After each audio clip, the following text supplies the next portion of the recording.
Good morning. What a glorious day, and how lovely it is to be together in yet another iteration of Sunday services from the Unitarian Universalist community of the mountains here in Grass Valley, California. We are on Zoom and live in the sanctuary with a real honest to goodness, socially distanced room full of folks. Well, not really room full, if you get my drift. It sure has been a long while since I stood here and looked at actual faces. And even masked, I can see the smiles behind your eyes. And I cannot tell you how much it warms my heart. Our hope is that everyone will be able to attend an on-site service at least twice a month if they so desire. You can easily reserve your spot by going to the Eventbrite invitation. It's been found in emails and the Mountain Chalice, or simply call Cheryl and she can help you sign up. And I know that there is some room for some more folks in today's 11:30 service. So if you would like to be here in the sanctuary, grab your mask and put on some pants and come, and come on down in around like an hour and a half or so. Well, my name is Beth Karow, and it is my pleasure to be serving as one of two worship associates along with Cheryl Morris for this morning's services. We have our audio-visual being skillfully handled here by Siobhan and Gary, and Rain is shadowing Siobhan today, and Eileen has stepped in to pick up my usual duties as the Zoom host. I'm so happy and just a tiny bit nervous to announce that our dear minister, the Reverend Kevin Tarsa, has managed to finally carve out some much needed unscheduled time away for himself. In his absence, we welcome the Reverend Dr. Sheri Prud'homme, who joins us on Zoom from her home in Berkeley. Also away this week, our music director, Jordan Thomas Rose, before he left, has gifted us by arranging for Taylor Carey and Catherine Young to bless us with their musical offerings. We'll begin our service this morning with their version of a favorite hymn, which you on Zoom may want to sing along to, while those in the sanctuary will protect each other by humming along, or simply just letting the music and words wash over you as we hear, "Come, come, whoever you are."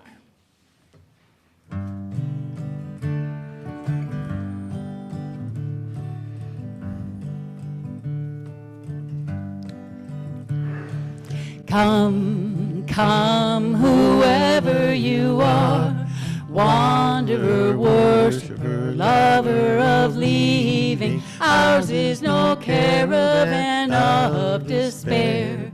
Come, yet again come. Come, come, whoever you are, wanderer, worshiper, lover of leaving, ours is no caravan of despair. Come, yet again come. One more time. Come, come, whoever you are, wanderer, worshiper, lover of leaving, ours is no caravan of despair. Come, yet again come.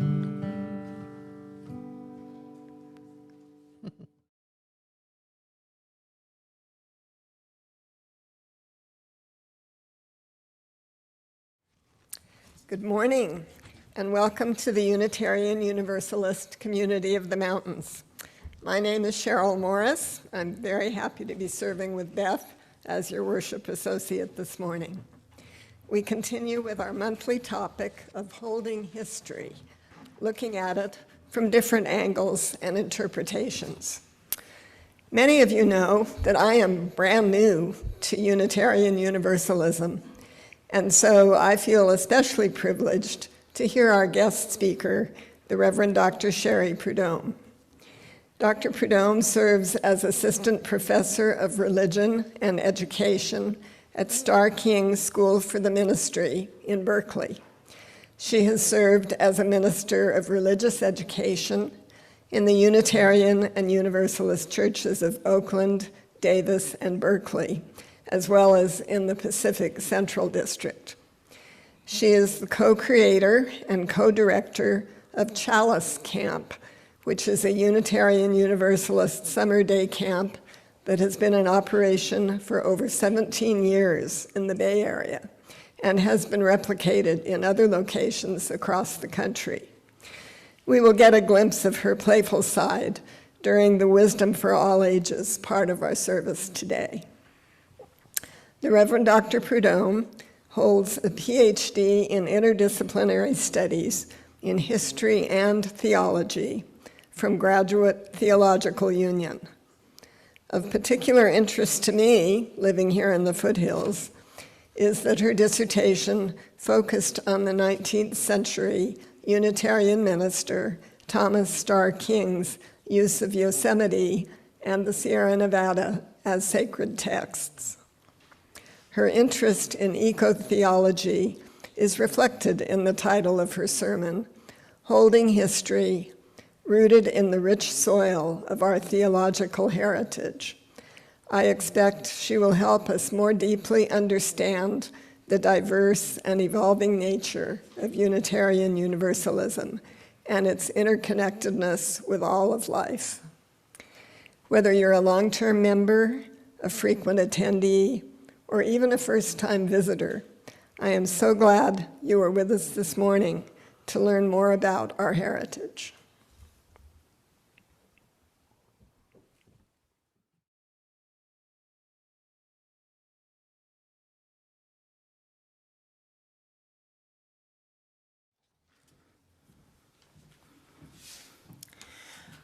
Our Unitarian heritage bids us light our chalice in the name of freedom, in the light of reason, in actions of tolerance.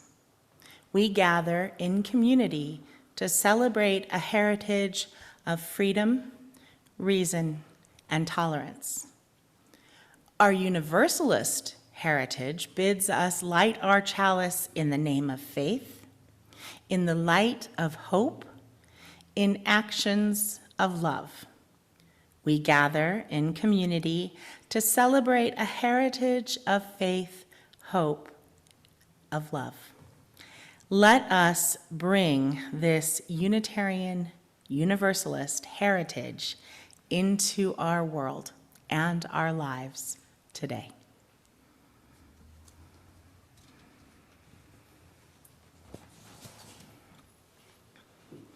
And I invite you to light your chalices at home, if you so have them.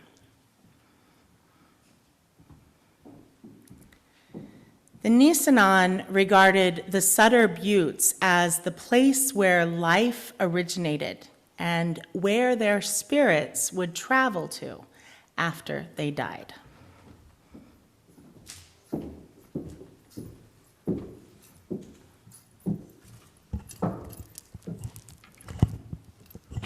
Good morning.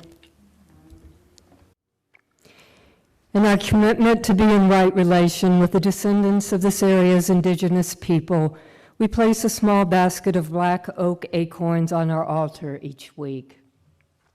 In doing so, we acknowledge the Nisenan people are still here amongst us today, though they are nearly invisible and their story continues to be excluded from history. We understand we are on Nisenan land that was never ceded, and the original tribal families have yet to recover from the near genocide of their people. As residents or visitors in Nisenan land, we support the Nevada City Rancheria Nisenan tribe in efforts to stabilize their people, as well as a campaign to restore tribal sovereignty through the federal recognition.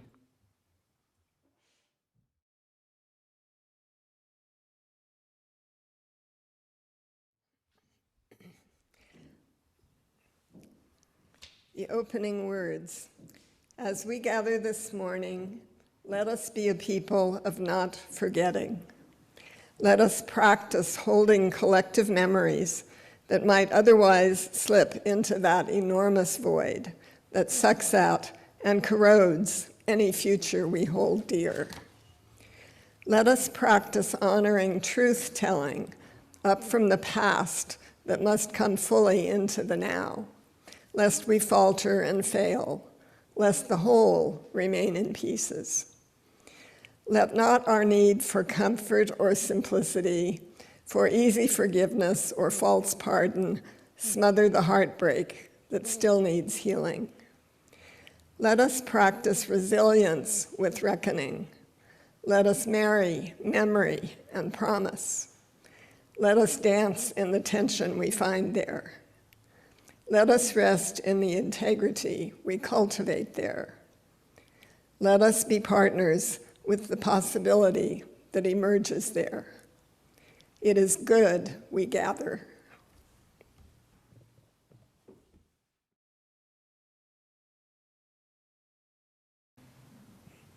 Good morning, Grass Valley. It is a pleasure to be with you this morning through the technology of Zoom. Your minister was with us at Starkton School for the Ministry. Earlier this fall, he provided the music for our first chapel service of the year. I'm grateful he took me up on my offer to relieve him of a Sunday of sermon preparation. Thank you to everyone who brought this service to life this morning. It has been an easeful and beautiful collaboration. So how many of you have heard someone say, you can believe anything you want and be a Unitarian Universalist? Sometimes it seems like that. But in the wide universe of religious beliefs, that's not really true. For example, you wouldn't feel at home in a Unitarian Universalist church if you believed that God decided before you were born whether you were going to go to heaven or hell after you died. Or if you believed that people with ancestors from some places were better than people with ancestors from other places. There are some religious beliefs that Unitarian Universalists hold in common, like a giant circle, inside of which there is still room for a beautiful diversity of more specific religious beliefs. Many years ago, a friend of mine, Lila Ibrahim, summed up the religious beliefs of Unitarian Universalism like this: it's a blessing we were born. It matters what we do. What we know about God is a piece of the truth, and you don't have to do it alone. We made a whole summer camp to teach kids about our theological heritage using these words. And another friend of ours, Reverend Laurel Liefert, put the words to a song that we sing as the CHALICE camp song. And we made a video with her teaching that song many years ago. And I would like to share that with you today and teach you the CHALICE camp song. So here we go. Okay, Chalice Camp. So we want to start from the top. From top. Teaching. Okay.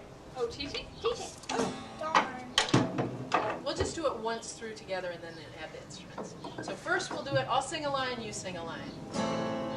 It's a blessing we were born and it matters what we do. It's a blessing we were born and it matters what we do. What we know about God is a piece of the truth. What we know about God is a piece of the truth. Let the beauty we love be what we do. Let the beauty we love be what we do. And we don't have to do it alone. And we don't have to do it alone. It's a blessing we were born and it matters what we do. What we know about God is a piece of the truth. Let the beauty we love be what we do. And we don't have to do it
try it around? Yeah.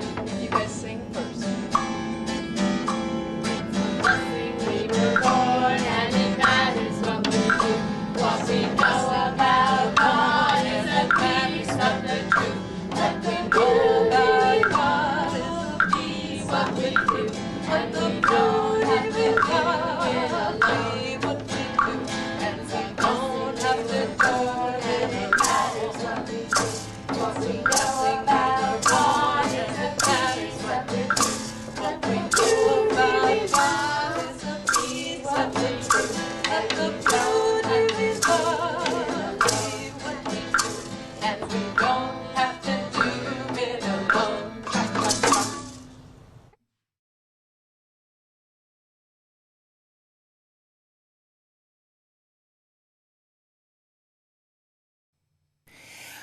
We come to love a church, the traditions, the history, and especially the people associated with it.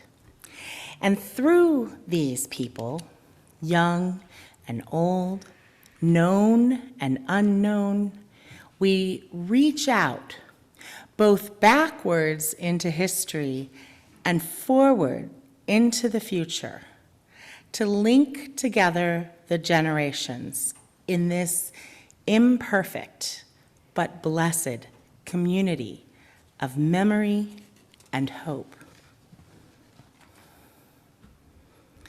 For some in our community, the tradition of acknowledging the cares and concerns we hold in our hearts and minds during the portion of our weekly services that we call Joys and Sorrows is the most important element of our time together. The ripples of caring that extend out from our sharing help to remind ourselves that we are not alone, that we have a community that cares, and that we are a part of that community for ourselves and for others. During this time of introspection and quiet music, I invite you to take some deep breaths and clear your minds. You don't have to go looking for anything, because once you create a space in your heart, it'll surface on its own. From there, just notice what comes up for you. Perhaps it's good news or bad. Maybe it's a worry or a joy. Would sharing it here help to ease the load you are carrying? Those in the room are welcome to, following COVID safety protocols, come up and place a stone, symbol of what we're holding in our hearts and minds today, into the bowl of water, with the bowl symbolizing the caring container of community, and the water is the universal solvent, carrying our concerns into ever-widening ripples and touching us all. Those at home may want to briefly type into the Zoom chat what is most pressing on their spirits today, what is wanting to be shared. Make sure you're sending to everyone and press the return or enter key on your keyboard when you have finished, and I will read some of what is shared online. So whether in the room or on the Zoom, as Taylor plays for us, I invite you to visualize holding space for each other in this caring, this imperfect but blessed community.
Cheryl has lit the candles on the altar behind me to recognize the enormous impact that the ongoing COVID pandemic continues to have on all of us, from within our own families to the global community of which we all are a part. As vaccines and boosters become even more available to a wider swath of people, and scientists and doctors work to find effective treatments, the human suffering is impossible to ignore, nor should it be. May this light bring strength and hope where it is needed most. And for all of what was shared here this morning, whether by the dropping of pebbles or words in the Zoom chat, perhaps most importantly, for what remains in the depths of our own hearts, too tender to surface at this moment, may we know and feel ourselves loved, held, and helped by this community of care. Once again, the words of Andrew C. Kennedy. We come to love a church, the traditions, the history, and especially the people associated with it. And through these people, young and old, known and unknown, we reach out, both backward into history and forward into the future, to link together the generations in this imperfect but blessed community of memory and hope. Amen, and blessed be.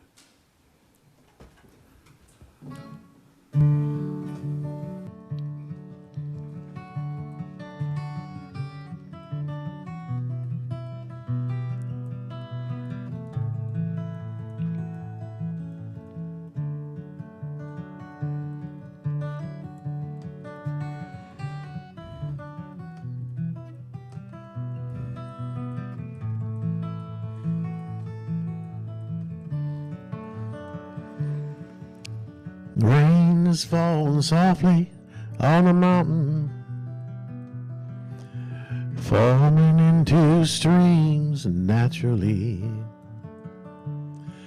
Now can you hear it rolling down the canyon, rolling on its way home to the sea? But a river never knows where it came from. It never asks where it's going to.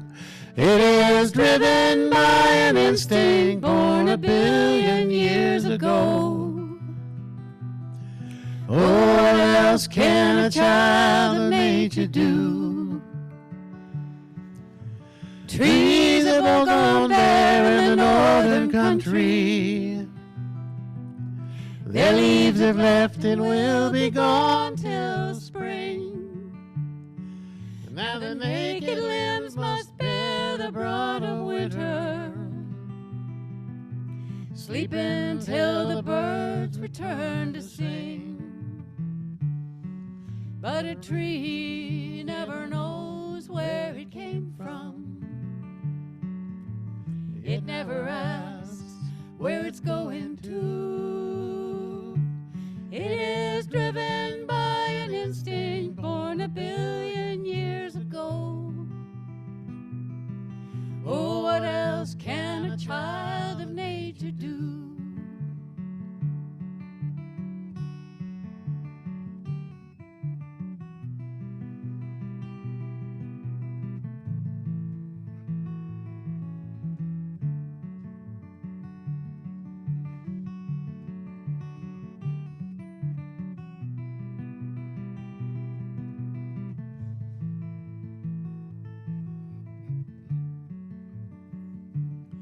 You were born into this world to live a lifetime. Those few short years, they run so quickly by. But even though you were born only yesterday. At tomorrow's dawn you'll have to die. But a man never knows where he came from, though he may ask where he's going to. He is driven by an instinct born 1 billion years ago. Oh, what else can a child of nature do? Tell me, what else can a child of nature do?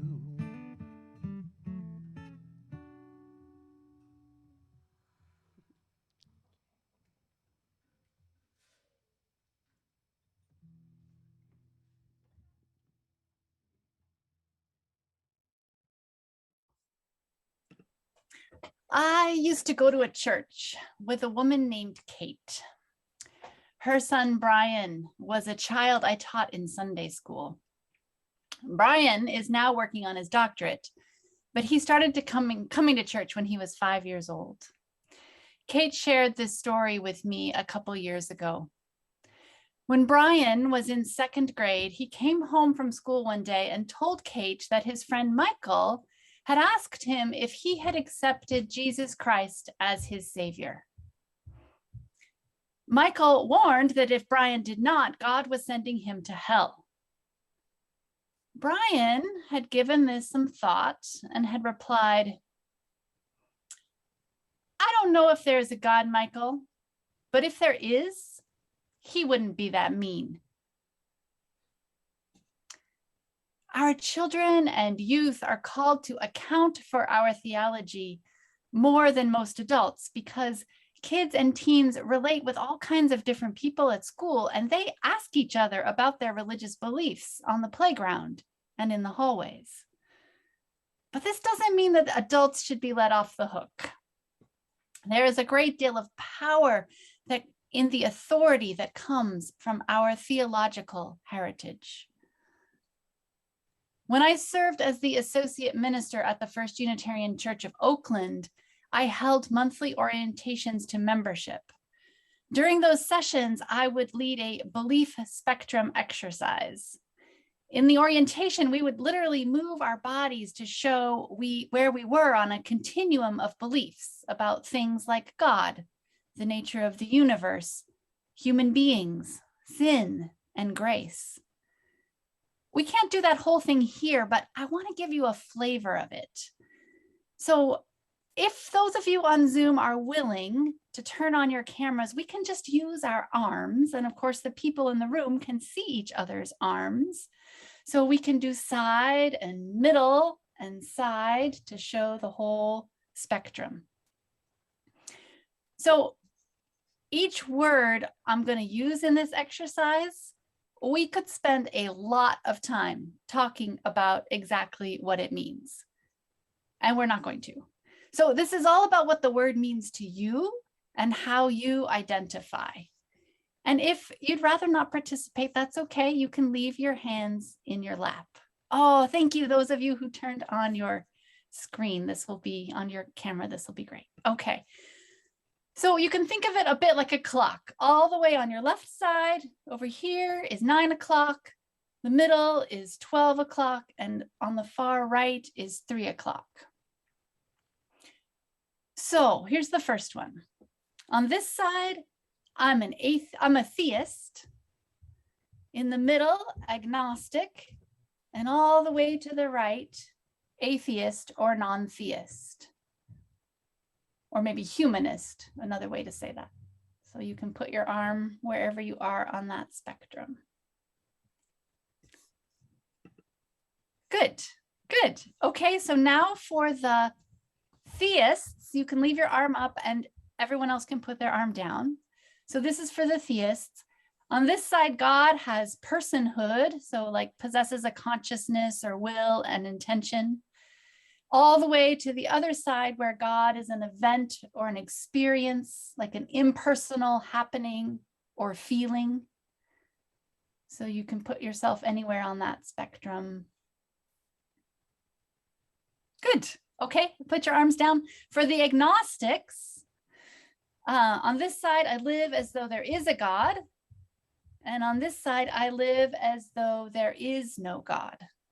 So if you identified as agnostic, you can put yourself on that spectrum. And just take a look around, see where the others are. Good. Okay, and then for the atheists, so you all can put your arms down. For the atheists or humanists, on this side, I've had experiences to convince me that there is no God. And on this side, I've never found a reason to use a God concept to explain my experience. So anywhere on that spectrum. Great. Okay, now this is for everyone again. On this side, the universe is friendly. In the middle, indifferent. And on this side, hostile. So the universe is friendly, indifferent, or hostile. So you can pick your spot on that spectrum. Good. Okay, and one last one. On this side, human beings are inherently good. And on this side, human beings are deeply flawed. So where would you find yourself on that continuum? Yeah, all right, good. So thank you. You can put yourself at ease, and if you're more comfortable with your camera off, you can put that back off, but thank you. So I could keep going, but you get the idea. So as you can see in this congregation, like most UU congregations, it contains a beautiful diversity of beliefs. It's no wonder then that you do sometimes hear people say, you can believe anything you want and be part of my church. But as I mentioned in the Time for All Ages, it's not really true. A diversity of belief does not equal believing anything you want. Why? Because we have a theological heritage that gives us some unique religious understandings that embrace all of this beautiful diversity. Unitarian Universalism is not a theological empty space. There is a membrane, porous, yes, but one that holds some things inside and rejects others. You can't believe anything and be a UU. For example, you wouldn't probably feel welcome here if you believed the two-mom family in which I raised my children is an abomination.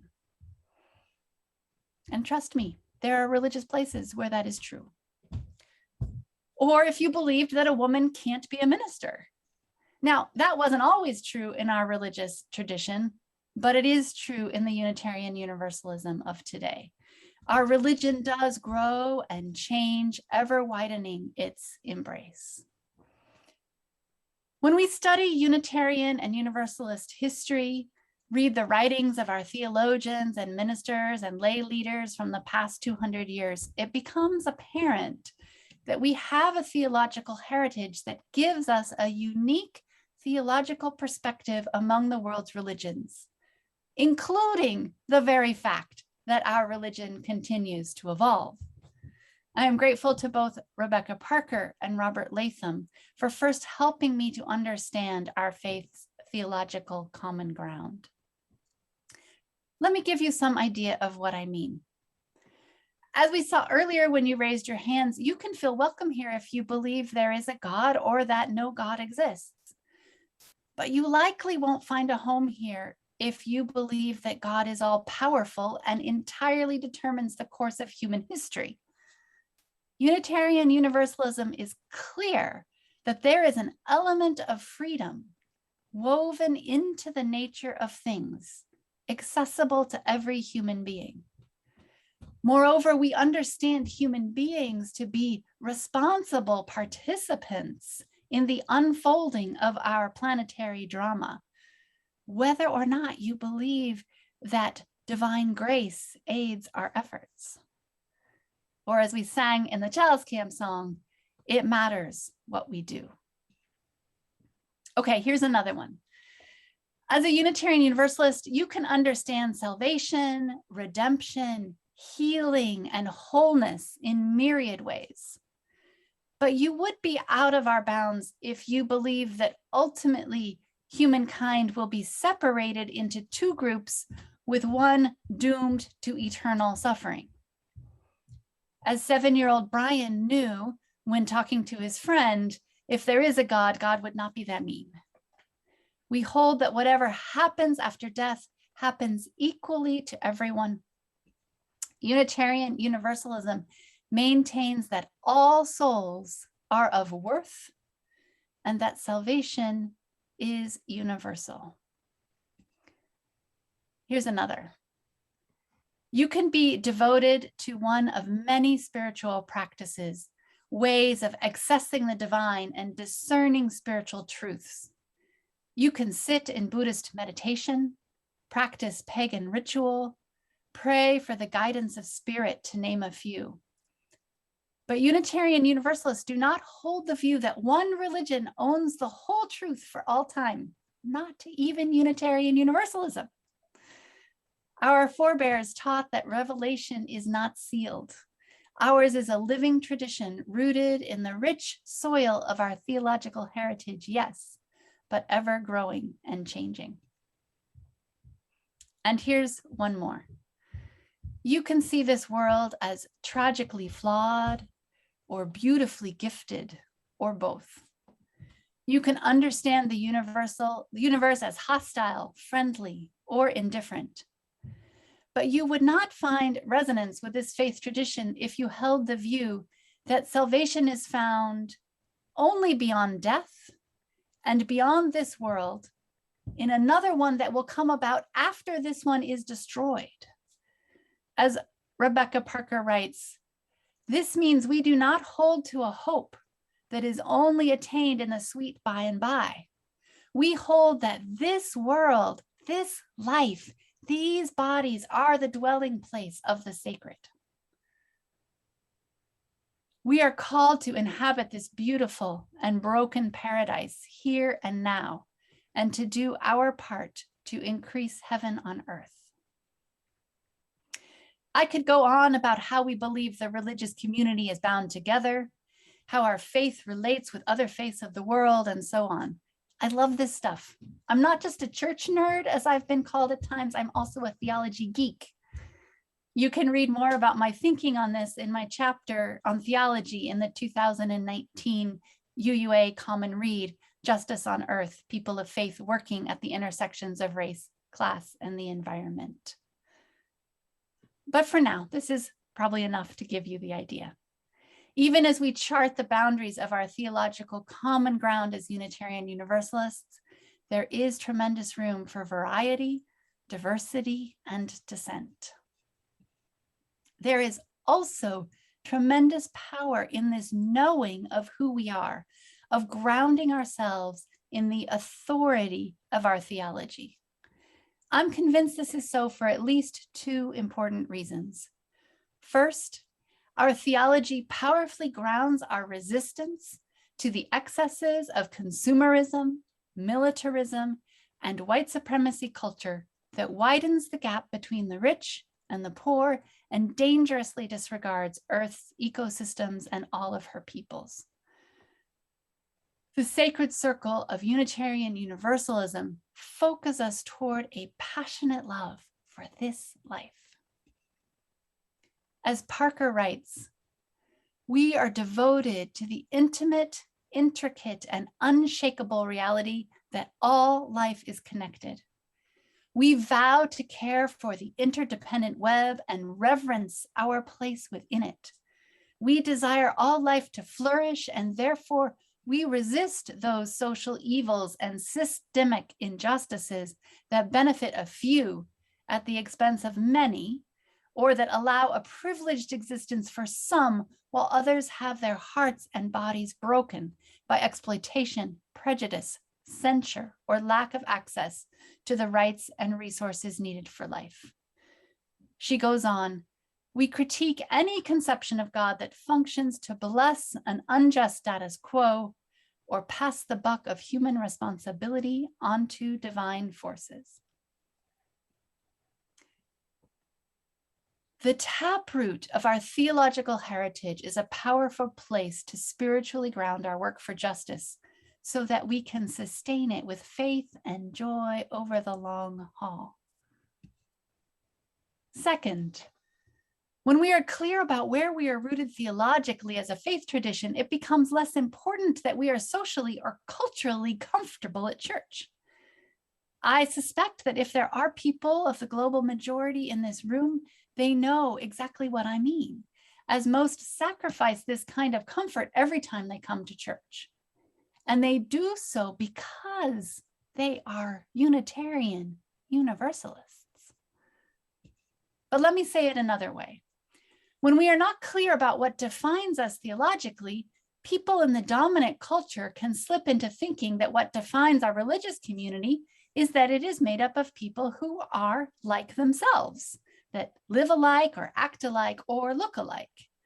When white culture in this way implicitly defines the boundaries of who is in and who is outside, we will never be able to truly be the beloved, multi-generational, multicultural, multiracial, multi-gendered, multi-abled, delightfully queer community that we long to be.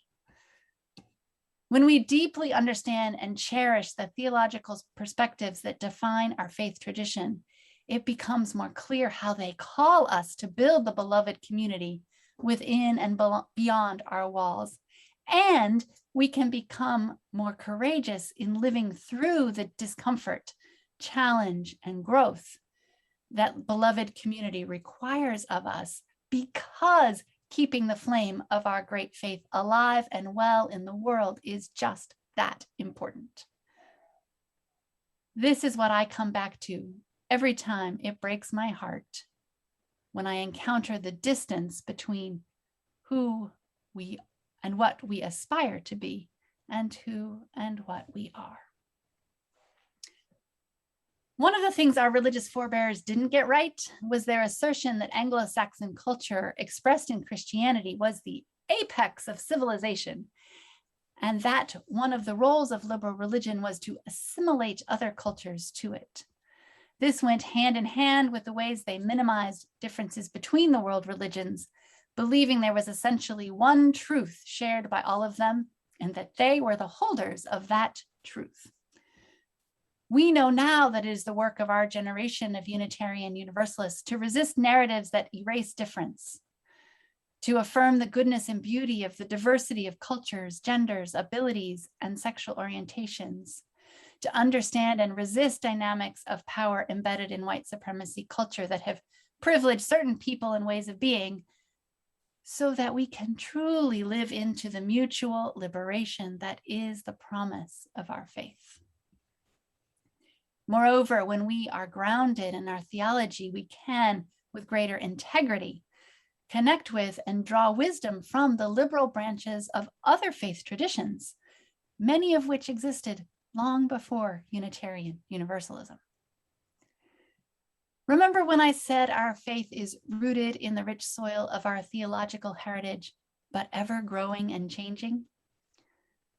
I imagine us as the caretakers of the tree of Unitarian Universalism in this generation.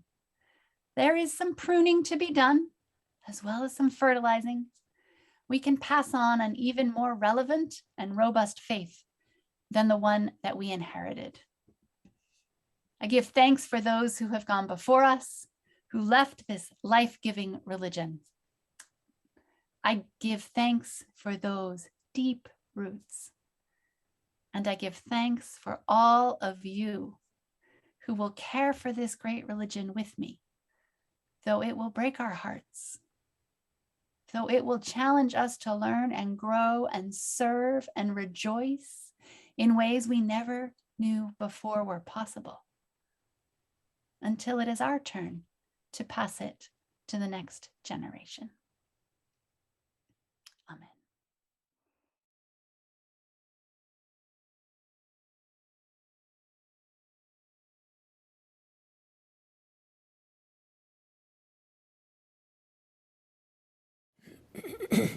Historically, across many faiths and cultures, Generosity is viewed as a spiritual practice. UUCM owes its existence, growth, and ability to care for its members to the ongoing generosity of individuals. The same generosity makes it possible to support nonprofits in our local community that share our values. This is another way in which we hold history. 25% of our offering this month will support Sammy's Friends. If you were here for last week's service, you no doubt remember Sammy's Friends co-founder Cheryl expressing her gratitude for the years of support UUCM has given them. Sammy's Friends was originally founded to pay for medical care for animals in the Nevada County Animal Shelter. They took over operation of the shelter 10 years ago and work with many volunteers and medical professionals to rehabilitate animals so they can be adopted.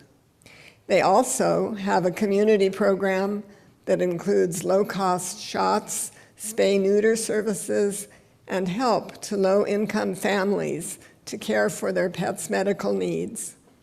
Their services to both animals and people in need in our community align directly with our Unitarian Universalist values, and it is our privilege to support them.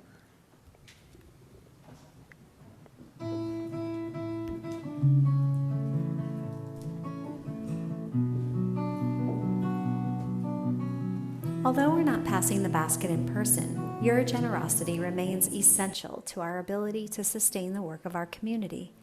There are several ways to contribute. You may text an amount to 833-579-0483, give via our website at uugrassvalley.org, via PayPal at paypal.me/UUCM, or mail to UUCM 246 South Church Street, Grass Valley, California, 95945. Thank you. I am a drop of rain, you are the sea, you are a forest, I am a tree, I am a mountain, you are a stone, we're joined together, yet we stand alone. I am the moon, you are the sun, we are thousands, yet we are one. I am a heartbeat, you are a breath, we are birth and we are death. There's no beginning, there is no end. We're bound to earth, yet we transcend. We are surrounded by mystery. I am you, and you are me.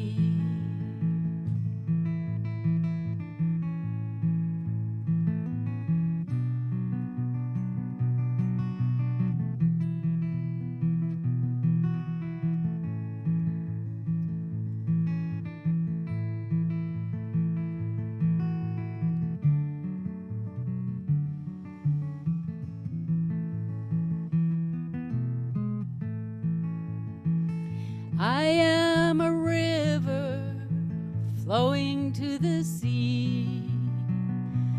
You are a gust of wind blowing free.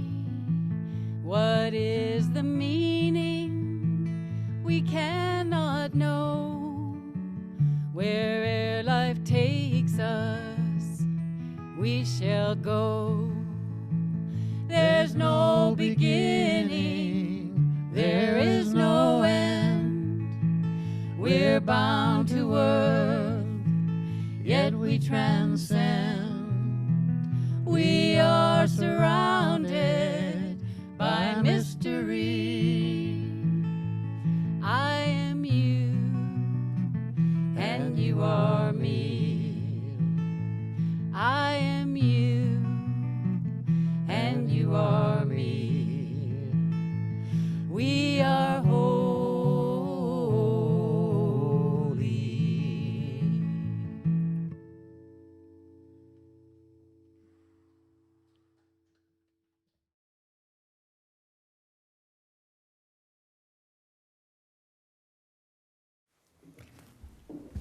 that was so beautiful.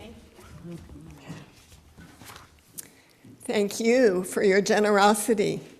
We dedicate these gifts to the protection and loving care of animals and all life in our community.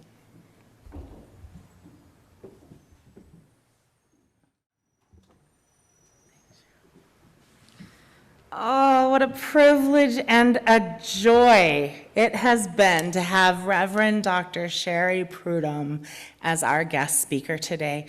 Thank you so much for joining us and for your wise words. I'm glad I get to hear them again in an hour. Cheryl Morris has been a dream to work with on this service, and we are all so blessed to have her as a new member of the worship team. Thanks so much, Cheryl. And I'm so grateful for Eileen Hale's willingness to learn the ropes and take the reins of the chat host job from time to time. Thanks, yay, Eileen, sorry, for handling the complicated and myriad details of the audio-visual realm, enabling us all to see and hear the service. Our deep gratitude to Siobhan Boylan, Gary Lauer, Bob Miller, and Rain Thibault. Thank you to Shanti, who made this beautiful fall setting. Oh, and Taylor and Catherine, how blessed we are to receive the gifts of your talent. Thank you so much. Oh, and thank you, Carmen, to our land, for our land acknowledgement, and also for being a greeter usher today. And a huge thanks to Reverend Kevin, to Carol Fulkerson, Jordan Thomas Rose, and all of the members and friends of our UUCM community for all you do before, during, and after each Sunday service to support our church. Whether out in the open or behind the scenes, none of this could happen without the many loving hands and caring hearts of our beloved, our imperfect but blessed community of memory and hope. And now our closing hymn from Taylor and Catherine, The Fire of Commitment. It's going to be hard not to sing along, but please do. Okay with me.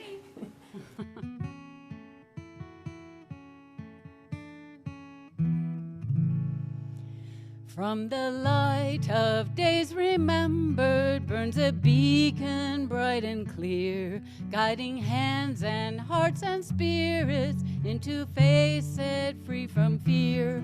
When the fire of commitment sets our mind and soul ablaze, when our hunger and our passion meet to call us on our way, when we live with deep assurance of the flame that burns within, then our promise finds fulfillment and our future can begin. From the stories of our living rings a song both brave and free, calling pilgrims still to witness to the life of liberty. When the fire of commitment sets our mind and soul ablaze, when our hunger and our passion meet to call us on our way, when we live with deep assurance of the flame that burns within, then our promise finds fulfillment and our future can begin. From the dreams of youthful vision comes a new prophetic voice, which demands a deeper justice built by our courageous choice. When the fire of commitment sets our mind and soul ablaze, when our hunger and our passion meet to call us on our way, when we live with deep assurance of the flame that burns within, then our promise finds fulfillment and our future can begin.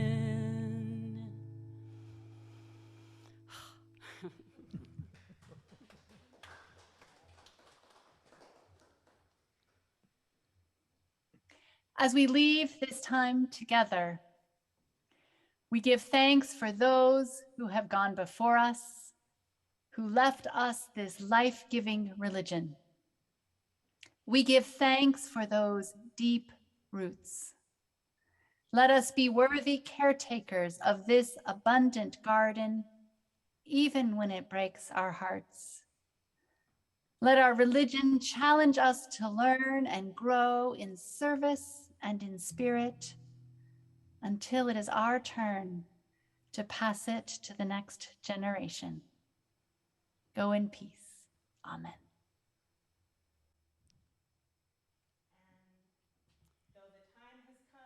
Extinguish our chalices, both here in the sanctuary and in our homes, we know that together we will carry the flame of peace and love until we meet again.